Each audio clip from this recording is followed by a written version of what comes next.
কথা ধারাবাহিকের নতুন পর্বে দেখা যায় যে জেলের ভেতরে সবার খাবার বেড়ে দিচ্ছে অ্যাভি। কথাকেও খাবার দিয়ে কথাকে বলে যে কাল তো তোকে কোর্টে যেতে হবে। অ্যাভি কথাকে বলে কোনো ভয় পাবি না, আমি কথা দিচ্ছি কাল তোকে আমি বাড়ি নিয়ে যাব।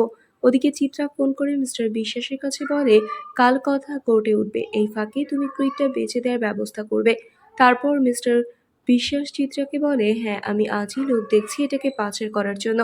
এদিকে বাড়ি চলে এসেছে কর্তামশাই, আর এসেই কথা মুকুট চুরি করার অপরাধে জেলে রয়েছে শুনে নাজেহাল অবস্থা হয়ে যায় তার। বাড়ির সবাইকে বকাঝকা করতে থাকে যে কেন কথাকে কেউ বিশ্বাস করতে পারেনি, কথা এমন কাজ করতেই পারে না। পরের দিন কথাকে আদালতে তোলা হলে বিরোধী পক্ষের উকিল কথাকে নানাভাবেই দোষী সাব্যস্ত করতে থাকে। এক পর্যায়ে আদালতে কথা অপরাধী প্রমাণ হওয়ায় আদালত কথাকে অপরাধী বলে ঘোষণা দেয়। তাহলে কি করবে এবার অ্যাভি? অ্যাভি কি পারবে কথাকে নির্দোষ প্রমাণ করতে, নাকি বিনা অপরাধে জেলের ভেতরে থাকতে হবে কথাকে? কি ঘটতে চলেছে গল্পে এবার? বন্ধুরা, কি হবে এবার? এক্ষুনি একটি লাইক দিয়ে এবং কমেন্ট করে জানিয়ে দাও তোমাদের মতামত। ধন্যবাদ।